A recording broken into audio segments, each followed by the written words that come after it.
A new bill seeks to put more teeth in local gun laws without violating the rights of law-abiding citizens. Let's spend a few minutes with the bill's sponsor, State Representative John Taylor. Welcome. Hi. Can you just briefly describe what House Bill 1091 would do and how it differs from current law?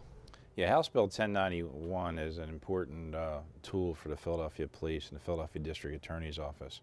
It really creates a mandatory minimum sentence of 2 years for anybody that would carry a gun that they did not have a permit for, and more importantly, that they do not own. When you combine those two factors, no permit and no ownership, you get, in our view, criminal.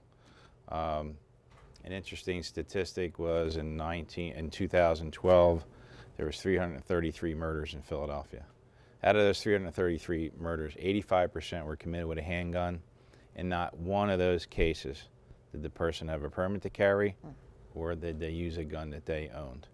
So obviously in those two instances of no permit and not carrying, it's people who shouldn't have that gun at all in the first place.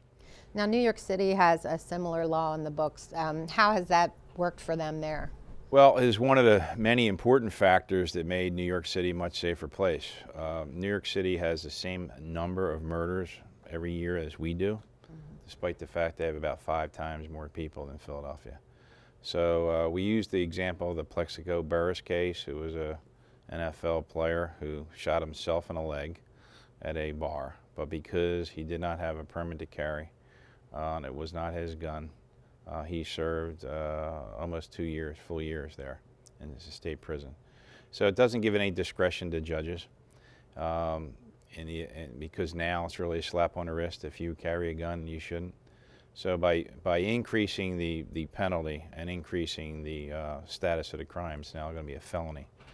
It's a little mixed with the statute says now. It's a felony, sometimes it's a misdemeanor, others. We're going to make it a felony in all cases and a mandatory minimum sentence.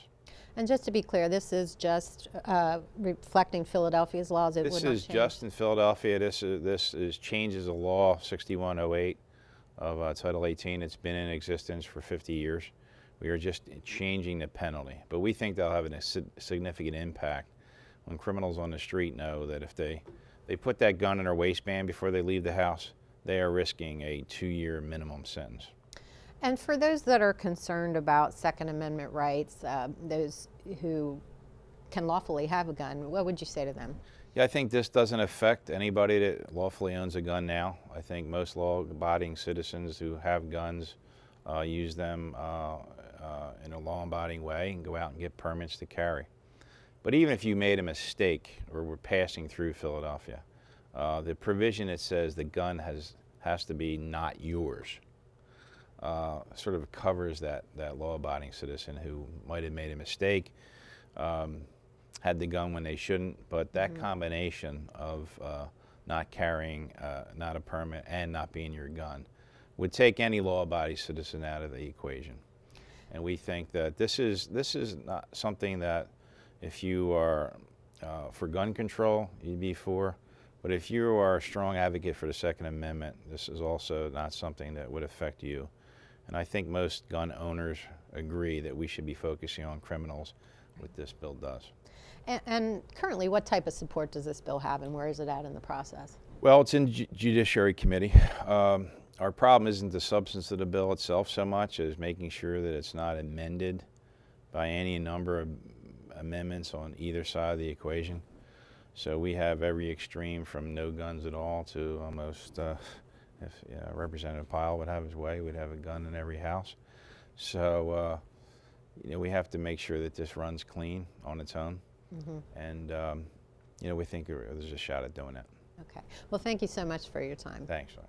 And that is all the time we have today. If you have comments or questions about this or any other legislative topic, Representative Taylor's contact information will be on the screen in just a few seconds. Thanks for spending a few minutes with State Representative John Taylor.